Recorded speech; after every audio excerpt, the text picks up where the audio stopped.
Every great story begins with a moment of destiny, the call that whispers that you were meant for more. But what happens when you answer that call and the world rejects you for it? When your moment of light seems to make others shade their eyes? When the miracle that lifts you up only makes others want to pull you down? Because the truth is, the miracle isn't the end of the story, it's just the beginning of the journey. The sword may choose you, but that doesn't mean the kingdom will. And that's when destiny stops feeling divine and starts demanding proof from you. Today, we're going to the beginning, to the legend of a boy who drew a sword from stone and only then began to have to fight for the right to be great. I'm Jameson Olsen, this is Becoming the Main Character, and today we are getting into the origin story of England's greatest mythological figure, King Arthur.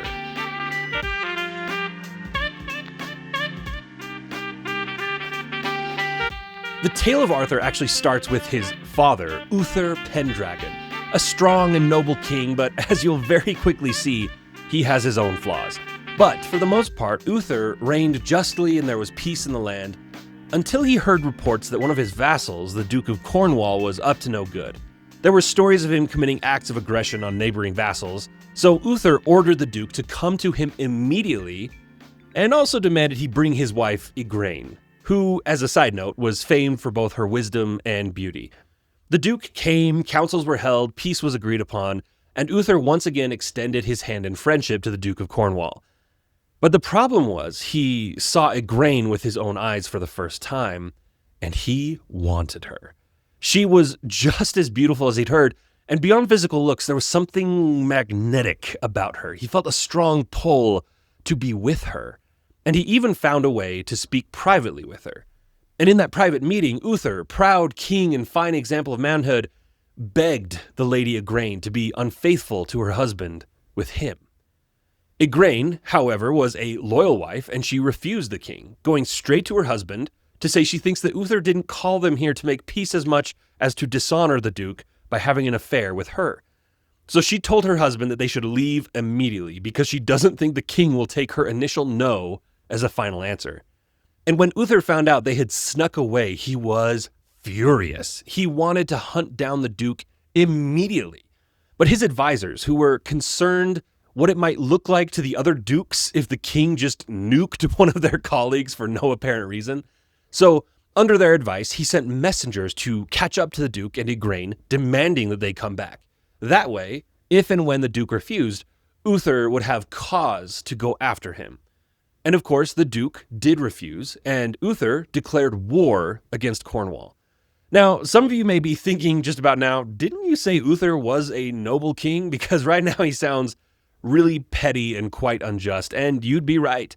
It feels like the most accurate way to describe Uther is a man who was so powerful that he developed narcissistic tendencies that, when everything was going right for him, allowed him to present himself as a kind and noble being, because being kind and noble actually built up his own image, so it was in his best interest. But when he is refused something he wants, oh boy, do we see the Mr. Hyde version of his Dr. Jekyll. The Duke of Cornwall had two castles, Tintagel and Terrabil. He divided his forces and had Igraine sent to Tintagel, while he led the defense at Terrabil.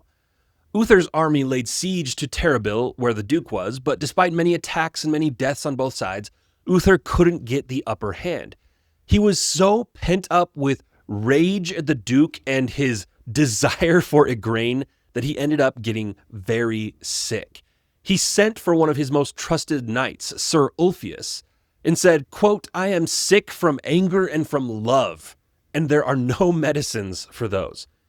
Ulfius says that they should go find Merlin the Wise, that he may have a remedy.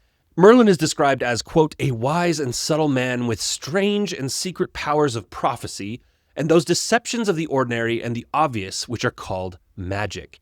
Merlin knew the winding channels of the human mind, and also he was aware that a simple, open man is most receptive when he is mystified. And Merlin delighted in mystery. And you'll see that. There are several moments in this story where Merlin kind of plays little pranks on people just so he can cause awe in their minds. And this is proven by the fact that he presented himself to Ulfius as an old beggar. He couldn't help but chuckle when he saw how shocked and offended Ulfius was that a peasant would address him so plainly when he, under disguise, asked who the knight was looking for. But before Ulfius could react violently at this break in decorum, Merlin revealed himself and said he would help Uther get what he wanted if the king would grant him what he wants in return. And without saying what it is, he does tell Ulfius that his personal desire will actually benefit the king more than it will benefit the wizard. Ulfius was happy, and Merlin told him to go ahead and report to Uther he will be along shortly. This was just another of his tricks that proved that he loved to mystify, because he only did this so that when Ulfius returned to Uther and told him Merlin was on the way, and Uther would respond impatiently asking where he was, and Ulfius's reply was that the mage was coming on foot so he would take a little bit of time, that they would both be shocked to turn and find Merlin standing in the doorway to the tent with a mystic smile on his face. Uther started to talk, but Merlin just cut him off and said, "I know every part of your heart and every corner of your desire." And then he again sets the cryptic promise that if the king will grant Merlin his desire, the wizard will help the king get what he wants. And he again hints that his desire will profit the king as well. Uther is all too fast at promising to go along with whatever Merlin wants. I mean, come on, bro. At least ask to know what it is before you make a promise. But Merlin isn't trying to hide anything. He explains his deal, and luckily for Uther, it is all pretty much upside for him. Merlin promises the king that he will be with Igraine that very night, and that the first time they make love, she will conceive a child. And this is Merlin's demand. When the child is born, I must be allowed to do with him as I wish, but I promise that it will be to your honor and advantage and the child's advantage. Are you okay with that? And Uther says, "It shall be as you wish." But as he asks Merlin how he's going to pull this off, the wizard says he has a spell that will make Uther look like the Duke of Cornwall, and that Ulfius and Merlin will go with him, also disguised as two of the Duke's knights. But Merlin advises him to speak as little as possible. The spell apparently didn't include voice modulation. When the three men rode off towards Tintagel, which was 10 miles away, the Duke of Cornwall saw that Uther's forces were leaderless, and he mounted an attack against them, where he was, unfortunately, but almost too conveniently, killed just hours before Uther would lay with the lady Igraine, disguised as her husband, where she would indeed conceive a child. And so after all that happened, the next morning, Merlin led Uther and Ulfius away from Tintagel, and a messenger reported to Igraine shortly after that her husband had been killed the night before, leaving her confused and then worried about if this was some dark magic that could have put him in the castle with her that night. Was this some sort of trick, or had his spirit visited her in parting? With the Duke dead and the king's slight technically being resolved, the king's barons urged him to end the war because of the cost in lives and resources. Uther smiled because of the dirty secret he was holding on to and allowed himself to be persuaded to end the war. A council was held where Igraine represented the region of Cornwall in her dead husband's absence, and taking advantage of the situation, Sir Ulfius presents to the barons an idea, acting like it had just come to him, but very likely this was part of their plan all along. He basically was like, "Hey, you know what? Our great king is a strong knight and a noble ruler, but he has no wife." Then, looking at Lady Igraine, going, "And you are technically free to marry now, so, what do you think, Uther?" And this is like the ultimate wingman move, right? But because there is so much deception going on, it feels so scummy as well. The barons were all excited at the possibility of union between Uther and Cornwall and supported the idea. And once again, Uther smiled his wicked knowing smile and again allowed himself to be persuaded to enter into union with the wise and beautiful Igraine. Months later, the child was born, and at a reminder from Merlin, Uther upheld his promise to let the wizard do with the child what he wanted, and Merlin's desire was to take the baby as soon as it was born, unchristened and unnamed, and to have it be raised by one of Uther's lords, Sir Ector. Ector's own wife would suckle the child, and they would raise him as their own. Uther agreed, which feels kind of like the first noble thing this dude has done the whole story. That feels like the classic moment in fairy tales or other stories where the greedy person is told to honor their commitment to the trickster, but they deny it because they already have everything they want and they don't want to have to give anything up. Like Rumpelstiltskin comes to mind.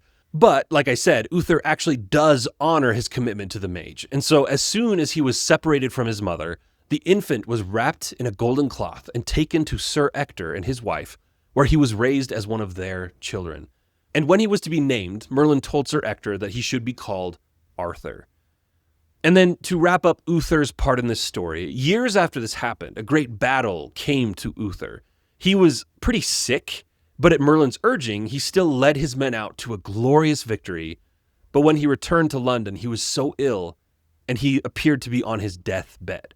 So Merlin gathered the king's lords as witnesses, and he asked Uther if it was his will that his son, Arthur, should be king once Uther had passed. The dying monarch said it was, saying he gives to Arthur his own blessing as well as God's. And he died shortly after. But with no Arthur known to the court, the king's death actually led to a period of turmoil. Enemies from outside and inside the realm were vying for the crown. Fighting broke out, and it was looking real rough for the realm. And some time passed before Merlin, who, if you haven't already caught on to it, is pulling all of the strings here. He went to the Archbishop of Canterbury and convinced him to announce that on Christmas Day, they should look for a sign, that since the Almighty Lord was born on that sacred day, perhaps a miraculous sign would show who had the favor of God to lead England. And do you remember what this is called? The divine right of kings? We've talked about this in our Shakespeare episodes. The idea that nobility was actually a choice made by God, not things like merit or character. The bishop was quick to agree, and the idea that God might choose the king made all the barons and lords quick to straighten up and act righteously for a time at least, in hopes that God would choose them. And so, on the morning of Christmas Day, before the sun was up, many of these lords found themselves kneeling in St. Paul's Church in London, praying. And after the morning mass, they left the church and were all shocked to find something in the churchyard that had not been there when they had gone in. It was a great block of marble, and set on top of the marble was an anvil. Driven into the anvil was a sword of exquisite craftsmanship.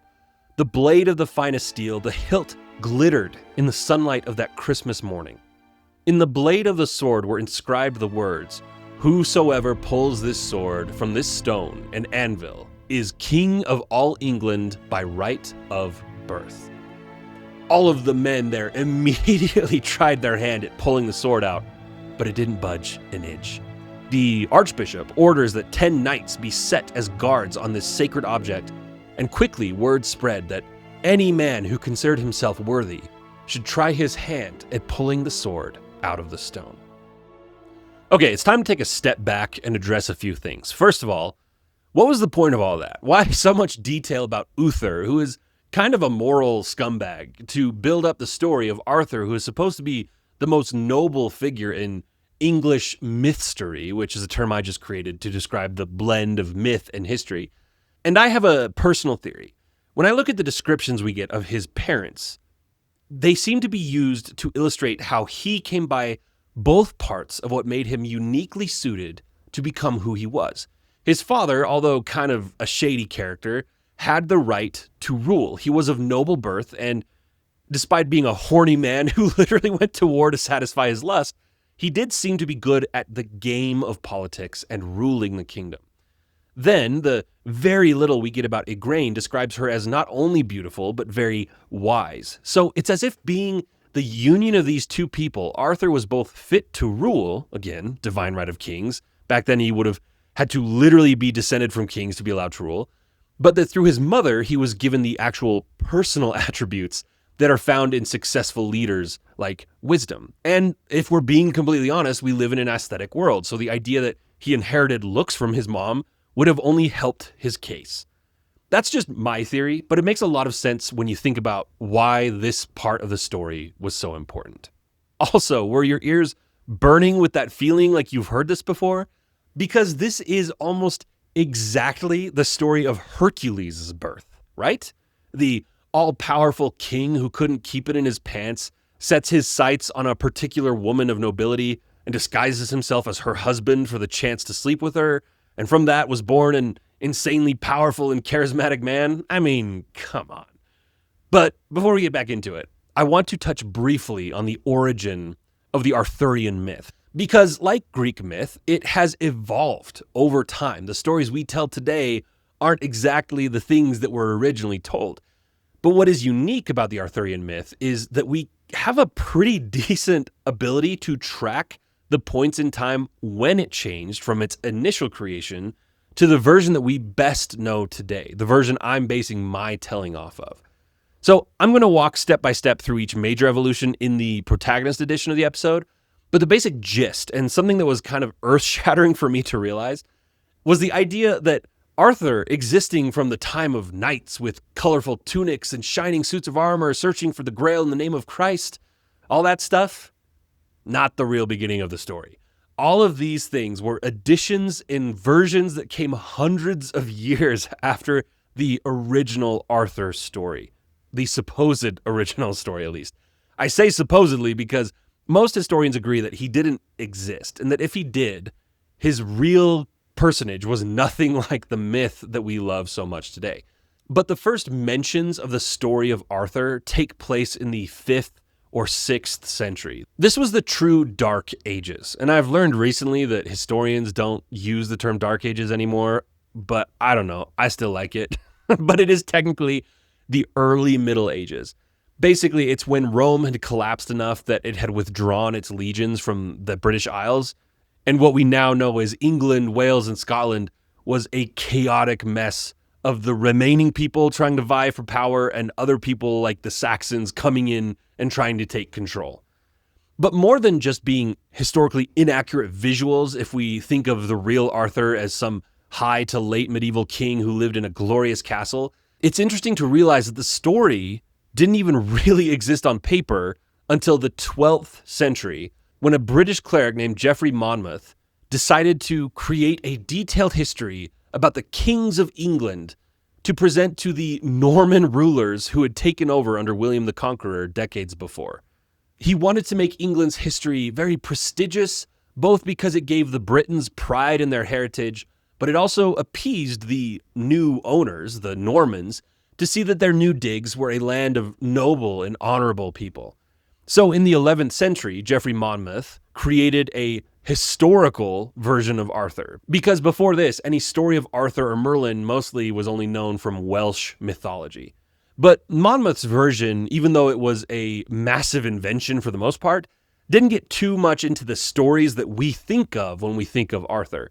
Many of the characters' names, like Uther, Guinevere, and Merlin, were introduced, but Arthur was mostly portrayed as a king whose greatest accomplishment was uniting the kingdoms of England under his rule.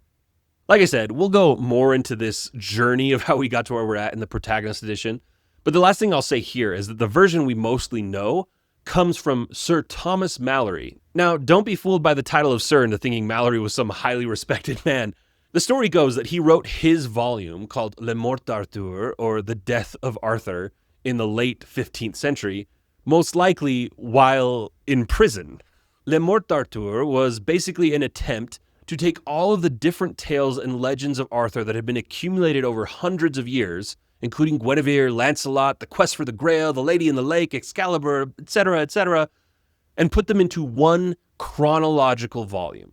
So he created very little himself, but served the great purpose of putting everything together in a single narrative.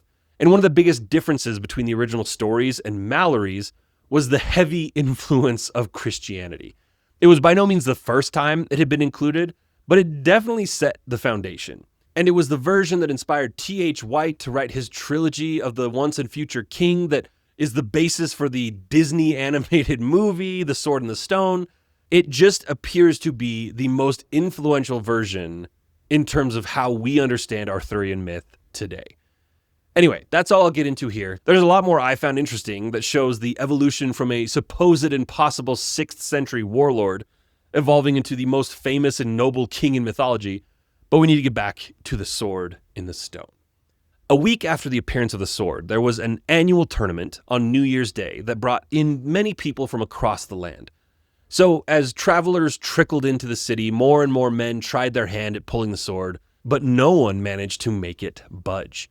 Among the many travelers coming to London were Sir Ector, who would compete in the jousting tournament, his oldest son Kay, who had just been knighted himself a few months earlier, and then there was Arthur, who had been raised by Ector as his own, and even though we don't get great detail about their relationship, unlike the Disney animated movie, Kay and Arthur seemed to get along all right. Because instead of Arthur, aka Wart in the animated classic, forgetting Kay's sword, it's Kay who accepts responsibility that he forgot his own blade in the inn or whatever lodging they had stayed at in their travels. But he does ask Arthur if he'll go back and get it, and Arthur is more than glad to help his foster brother out. But when he rode his horse to the lodgings they had stayed at the night before, they were locked up. Everyone was heading into London for the tournament. Jousting tournaments were like the World Cup or the Super Bowl. Nobody was going to miss out. Arthur was upset, and he didn't want to let Kay down. He remembered having ridden past a church on his way to the lodging, and he even remembered seeing a sword sticking out of an anvil, which was so strange, but maybe he could get that blade for Kay. When he arrived, the guards that had been set by the Archbishop were gone. Again, everyone was at the jousting tournament, and there was no one there to witness young Arthur run up to the stone, put both hands on the hilt, and, quote, easily and fiercely pull the sword free. Having no idea of the significance, Arthur was just stoked to have a blade for his brother, and he got back on his horse, riding to his adoptive father and brother. Now, I said Kay and Arthur may have had a better relationship than in the animated movie, but that doesn't mean Kay was a completely noble dude, because when Arthur eagerly handed him the sword, he immediately clocked it as the sword in the stone, which, by the way, another thing I'd never connected the dots on until this episode, this is not Excalibur. Like, I knew Excalibur's origin involved the Lady in the Lake, but I had just never actually placed these two stories up against each other to the point where I would realize this is a different legendary sword. But anyway, Kay knew what this sword was immediately. I mean, it was inscribed, so how could he not? But he went to his father, Sir Ector, and tried to pass it off as him having pulled the sword from the stone and that he must be the next king of England. Ector, having more sense than Kay, knew this was a serious claim and immediately whisked his two boys back to that churchyard where the now empty anvil sat on the marble block. Kay, Ector said gravely, swear to me that you pulled this sword free. Kay crumbled under the prosecution and admitted that Arthur had brought it to him. Ector turned to Arthur. Boy, where did you come by this blade? He asked. Arthur then told the whole story about the inn being locked up and no one being around, so he just pulled it free. Ector immediately states that he now understands. Arthur must be king of this land. Because even if he had no clue what the situation was at that time, don't forget that Ector was the one who had the wizard Merlin come to him and say, hey, raise this random baby as your own. This is by order of King Uther. Oh, and by the way, name him Arthur. Arthur is immediately deflective. Why should I be king? He asked. My lord, Sir Ector said, God has willed that only the man who can draw this sword from the stone shall be the rightful king of this land. Now, let me see whether you can pull the sword back as it was and then draw it out again. So Arthur put the sword back, but before they had Arthur try, Ector and Kay both took turns unsuccessfully pulling the sword back out. And they watched with wide eyes and racing hearts as Arthur, once again, stepped up to the anvil and pulled it out without as much as a grunt. Ector and Kay immediately knelt in front of their now king. This made Arthur uncomfortable. My father and brother, why do you kneel before me? My lord Arthur, I am not your father, nor of your blood. I believe that you are of nobler blood than I. He then confessed the story of how he came to raise Arthur. And actually, I should point out, Arthur didn't know he was an adoptive child until now.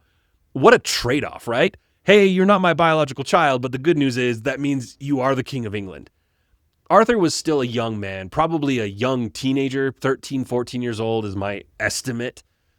And he was very sad to realize that Ector was not his father. But he wanted to quickly show that even if he was to be king, he still saw Ector, his wife, and Kay as his family. And he asks his now adoptive father, apparently, if he will continue to be his, quote, good and gracious lord, even if Arthur is to become king. Because, as he says, he owes everything to the noble lord and his wife. And with tears in his eyes, Ector says, of course. But his only request is that Arthur appoint Kay as seneschal, which is basically the administrator of a kingdom. Think of it like a COO.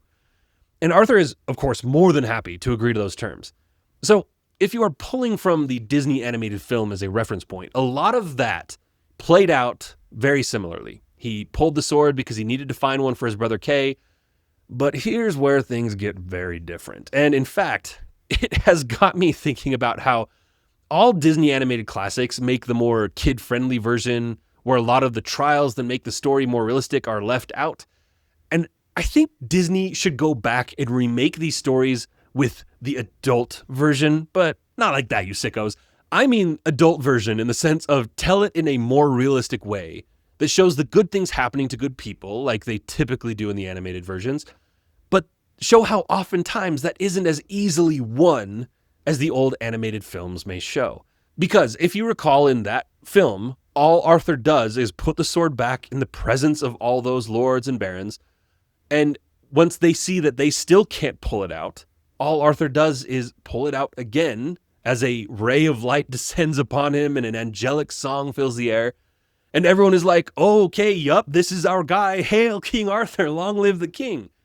But that's not how it happens at all, and the real version of this fictional tale, I think, will ring a lot more true to adults who may be disenchanted with the way fairy tales paint picture-perfect endings to stories. Because in the actual telling, after the tender moment in the churchyard between the three of them, they go to the archbishop and explain everything that has happened. The archbishop gathered the lords and barons and had all of them try the sword again, and when they all failed, Arthur stepped forward and ripped it out for the third time. Those present, surprise, surprise, did not accept this. He's not of royal blood, they cried, and because these men were influential enough, they were able to say that no decision should be made, and they would wait until Candlemas, which, man, I've learned about so many early Christian feast days recently, but Candlemas was actually a significant day for several reasons, and it falls 40 days after Christmas, which makes it February 2nd, which in the US we commonly celebrate as Groundhog's Day. And although the purpose of those two holidays couldn't be more different, it turns out Groundhog's Day took its whole, the weather on this day will signify if winter is over or not, from Candlemas. Because there's an old English song that says, if Candlemas be fair and bright, come winter, have another flight. If Candlemas bring clouds and rain, go winter and come not again. That felt weird coming out of my mouth, but I wanted to make sure that it rhymed. Anyway, this doesn't matter to the story. As an American not familiar with ancient feast days, I just found this very interesting. But what does matter is that when Candlemas comes, more men had shown up to try their hand at the sword. But once again, no one could make it budge. And once again, Arthur did it with ease. Still unwilling to accept this idea, the same men pushed it until Easter. And when Easter came, still no one else could pull it, and still Arthur pulled it out without even trying. Now they're getting pretty angry. The barons demanded to push it off until the Feast of Pentecost, which is in May. And at this point, the lords and barons were so angry about the seeming likelihood that they couldn't prove anyone else worthy that Arthur's life was in danger. Merlin could see this, and he worked with the archbishop to have knights who were loyal to Uther, like Ulfius, watch over the boy day and night. Each time, Candlemas, Easter, and now Pentecost, more men had come to try to pull the sword, and each time, bigger crowds had come to watch. And the crowd was so large that when again at Pentecost, dozens, if not hundreds of knights and lords tried the sword and no one could budge, but the scrawny little Arthur stepped up and easily pulled it free, the crowds began to yell, "We want Arthur as king! No more delay! God wills him to be king!" And they went as far as to threaten anyone who stood in his way. Some of the nobles were penitent of their denial of what was clearly God's desire, but others still hated the idea of a boy king of no apparent royal lineage. But they did know enough to shut up in the face of death by a mob. So Arthur was made a knight by the archbishop that very day. But that's still not the end of this story, people, because before his coronation day, Arthur wanted to make sure he spent time fixing the chaos that had fallen onto the land ever since the death of Uther. He put a government together. He returned lands that had been stolen by greedy lords, and he even reconquered lost territory in Scotland and Wales. All of this before he was even crowned. It had been a couple years since that day in the churchyard, and finally he was set to officially be crowned king of all of England. And there were many of the subservient kings who had seen his wisdom and his works and were ready to swear loyalty to him and celebrate the crown. The king of Scotland, the king of Carados, and one of the more rad-sounding kings, quote, the king of 100 knights, which sounds like an insignificant kingdom maybe, but the description says all of his followers were wonderfully armed and equipped. So maybe think of them like a special forces army of knights. Arthur was pleased with this, but there were still many kings who would not accept him. But when he had invited them to his coronation, their reply was rather that he should prepare for war, because they would not serve an ignoble boy king. So Arthur and 500 knights holed up in a well-provisioned tower, and they held off a siege for 2 weeks from these hater nobles. The enemies of Arthur had not been successful at their attack, and one day Merlin came into their camp. Everyone trusted Merlin, and up till now, he had not been openly affiliated with Arthur, so this didn't raise suspicion. But Merlin's purpose of coming to the camp was to explain to them that Arthur was the son of Uther Pendragon by a grain. He explained the whole story, and some of the kings eagerly pointed out that this made Arthur a bastard, and a bastard could not be king. But I can almost picture Merlin doing that little wince face you do when you're about to explain a technicality. Actually, he probably said, as he launched into explaining how the Duke of Cornwall had been dead for hours before Uther laid with a grain, and that they had gotten married so fast afterwards that Arthur was born in wedlock. Quote, I tell you now that no matter who or how many oppose him, Arthur is the king, and he will defeat all his enemies, and he will long reign over England and Ireland and Scotland and Wales. Merlin spoke with such conviction that some of the kings came around to seeing things Merlin's way, but others still did not, just laughing at the wizard and saying that he was a charlatan. The most they would commit to was hearing Arthur out if he would come out of the tower to speak with them.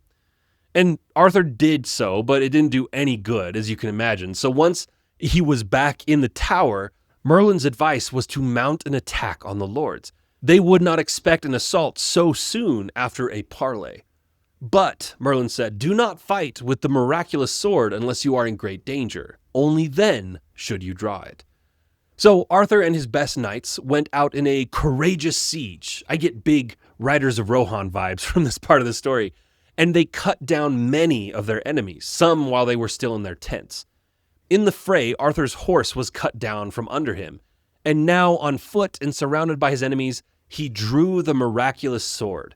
The blade was said to flash so brightly that it blinded his enemies, and at the same time, the common folk of Carlion, which is the believed real-world inspirational region for what would be Camelot, had seen the battle, and they had charged in with clubs and sticks and began dragging enemy knights off of their saddles and beating them to death. The leaders of the rebel armies retreated successfully with what remained of their men, and after returning to their tower and resting, Merlin gave Arthur another warning. Your enemies are far too strong for you, and they will soon add more lords and dukes to their league. And then he presented Arthur with the idea that his only hope would be to cross the river and ally with kings of France, who could be persuaded to have similar interests in being rid of these warlords who seemed a little too at ease with the idea of killing kings in their desire for power. So Arthur, the young king, secretly left his own kingdom under cover of night to raise an army that would allow him to come back one day and take complete control over his kingdom. as was his destiny. And that's where I'm going to end this one, guys. I know you probably wanted to hear his triumphant return, but I wanted to end it here, first of all, because this is an origin story. It's not like we're done covering King Arthur and his Knights of the Round Table, which that in and of itself is a story. But I also want to end it here because it leaves you in a better spot to feel the weight of the lesson that I took away from this tale of the beginning of a king. Before we get to that, if you haven't already given the show 5 stars, just why don't you go ahead and do that for me, please? I'd appreciate it. Or if you're watching this on YouTube, like the video, subscribe, all those algorithm-based activities that can help the show grow in exchange for a few seconds of your time. But when it comes to the lesson, as I was thinking over the story, trying to determine the takeaway I wanted to share, a phrase came into my head. The phrase was, "The miracle is not enough." I said it in my head a few times before I started thinking through the story. The miracle of pulling out the sword from the stone, that had been appointed by the archbishop, who would have been the highest religious authority, as the task assigned by God to pick the next king. You'd hope it would be enough. But like I said earlier, the Disney ending version, where everyone just bows as he pulls the sword out, it doesn't sit right, does it? Because we instinctively know that's not how the real world works. This telling had doubters and haters from the start that made Arthur recreate the event 3 more times just to try and give literally anyone else a chance at pulling it from the stone. And then after that even, they swore to kill Arthur instead of serve him. Sadly, this feels more accurate, doesn't it? The miracle was miraculous.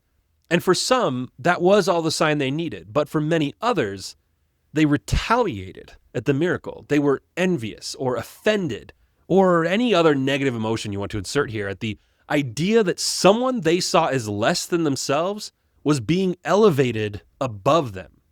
And they were willing to die in their attempt to make sure that didn't happen.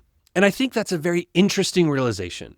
Miracle may not be the right term for us to use in our everyday lives, but the idea that something great happening to you is not contained by the actual event positively influencing you is worth considering.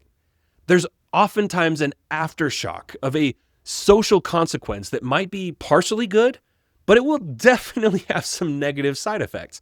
The greater the miracle, the harsher the response. Oh, what's that? You want examples? Okay, here's some examples. How about you work really hard to earn a promotion, and when you get it, you feel on top of the world? This is the basis of achievement, right? You work hard, you get rewarded. But what about the other people on the team that suddenly go from being very friendly to you to making passive-aggressive remarks or just icing you out in general because they either thought they deserved the promotion or maybe they just don't like the feeling of you suddenly being seen as more valuable than them in the company's eyes? Or maybe it's the entrepreneur who has all sorts of people cheering for them when their business idea is little more than an idea. Oh, good for you. Keep trying. It'll work out someday. They seem to love being your cheerleader until you are successful. And then instantaneously, some of those very people act weird around you. They don't come around very often. And when they do, they don't seem to want to talk about your newfound success. Behind your back, they're probably telling other people how you have changed and you think you're better than them. Humans are jealous creatures and misery loves company. So we almost by default prefer to not watch other people succeed in spaces that we wish we could succeed in. But that's only one side of the coin of this idea that the miracle is not enough. Because it's not always the people who are out to get you, like was the case with Arthur, but you, as the protagonist, have to be careful to not be reliant on the miracle alone to carry you through. You do have to bring something to the table. If Arthur had just hidden in a castle and said, "But I'm the king, the sword chose me," his rule wouldn't have lasted very long. But instead, he went to work. He fixed the problems in the kingdom, and that won him enough support that he could then take his sword and go fight for his claim. You cannot get caught up in the magic of your own miracle. A miracle is a great boost to your success. It can be a game-changing incident, but it does not replace the need to work the hardest you've ever worked in order to take advantage of what it can do for you. Imagine a YouTuber who has one video go absolutely viral, But instead of creating more and posting more often, they just start uploading the same viral video over and over again. Or maybe you pull off a project at work that everyone loves, it was a huge success, and you get a nice raise from it. But now instead of tackling another project that's just as bold, you try to coast on the success of being the person who pulled off that past project. Have you ever heard the phrase, "don't rest on your laurels"? Have you ever stopped to think about the meaning of that phrase?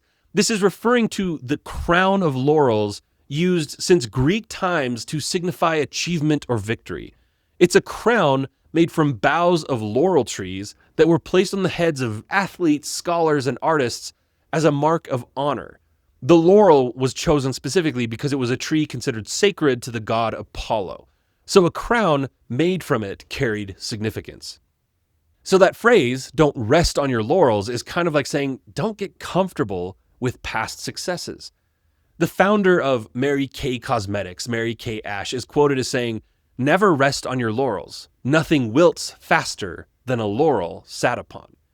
The miracle is not enough. It's about what you do after the miracle opens that door for you. Your particular miracle may come with detractors, it may not, but you definitely need to prove that you are worthy of it by making the most of whatever advantage it gives you. This lesson really struck a chord for me personally because I have a moment in my life where I tried to cling to the miracle I was given, and I had to watch the opportunity that the miracle gave me slip through my fingers like sand. One day I will probably share that story with the world, but for today, that's a Protagonist subscriber exclusive. But the point is, I really want to drill this idea home because I personally have seen how not respecting the miracle can lead to you failing even more miserably because you felt like you were set up for success and you didn't follow through. Much like if Arthur had just rested on his laurels of, "Hey guys, have you seen how many times I've pulled the sword from the stone? It's obvious I'm supposed to be the king." The miracle that happens in our lives, a new job, new relationship, college scholarship, having a Substack article go viral, or maybe you have a spiritual awakening. These are just some ideas I came up with of moments that could be a big deal in your life. And I desperately want you to understand that just having these moments is not enough. It's the starter's pistol. It is only the beginning, which is why it's so fitting that this is how we are introduced to King Arthur. Pulling the sword from the stone was not his greatest achievement. It was the miracle that gave him the opportunity to become the greatest king in English myth and give us moments like finding Excalibur, creating the Knights of the Round Table, questing for the Holy Grail, and so many other stories we've been told since we were children. But those stories would never have been told if he had not risen to the occasion when the miraculous event in his life gave him a chance at greatness. When something miraculous happens in your life, by luck or by effort, don't be foolish enough to think that that's all you need to guarantee further success. And that does it for our introduction to King Arthur and the Arthurian legend. Protagonists, stick around. I've already plugged several things that we're going to discuss today. The fascinating history of how Arthur went from a possible 6th century Welsh warlord to becoming the Christian king of high medieval fantasy in much more detail. My own story of letting a miracle slip from my grasp and more. So stick around. There's a link in this episode's description if you want to sign up for the extended episodes and bonus character episodes that come with the Protagonist edition. But for the rest of you, thank you for tuning in. Oh, wait, hold on. You know what? Something I realized I've gotten away from that I used to really like doing was after I told you the story, I would give you my media recommendations that are based on the story. But I haven't done that for a while. So before I sign off, let's get back to that tradition really quickly, shall we? So I've referenced the classic Disney animated movie, which I actually do really like. And as I mentioned, it depicts the events of him pulling the sword pretty accurately, but it is based on a novel by T.H. White, a 20th century novelist who wrote a trilogy of books about the life of Arthur, Merlin, and others, and he creates way more about this period of young Arthur than the original writers gave him. I also watched the Guy Ritchie film, King Arthur, Legend of the Sword, and how do I put this? And this is coming from someone who really loves several Guy Ritchie films. If you want a telling of Arthurian myth that gets even 10% of the story as it's written, this is a pass. But if you don't care about the actual legend and you do feel like watching what is basically a heist film set in early medieval times, and there's randomly a David Beckham cameo, this might be the movie for you. It really feels like any other Guy Ritchie movie where it's a bunch of London street toughs planning their big caper, except instead of wearing hoodies and puffy coats, they're in tunics and leather pants. It's not worth recommending if you are interested in accurate portrayals. I didn't have time to watch any other films besides those two, but there have been many other movies over the decades set in Camelot, and some of them, I'm sure, do a great job of painting the romance of the tale of King Arthur, even if they don't stick too closely to the original tales. But that does it for this episode. Thanks for tuning in, everyone. And because I have a largely male audience, I want to give a heads up about the next episode. You may see the title and think, not interested in this one, but let me pitch it to you this way. First of all, it's a classic novel for a reason. And secondly, I don't care if it's not your normal cup of tea, women have loved these types of books ever since they were written. And so unless you live a life where you literally never interact with women and have no desire to begin interacting with women, I'm willing to bet that there is some woman that you could impress, your mother, your wife, a sister, a crush, etc., if you were able to talk about Jane Austen somewhat intelligently with them. So don't you dare skip it. And 3, it's still me, guys, so just trust me to make it palatable for you. I'm excited to get into it. I'm not going to say the name of which one, but you can probably guess. But come back in a couple weeks for that. Okay, that's a wrap. Go seek your own miracle to launch you into future successes. We'll be back with another story soon enough. This is Jameson, and you've been listening to Becoming the Main Character. Thanks for tuning in.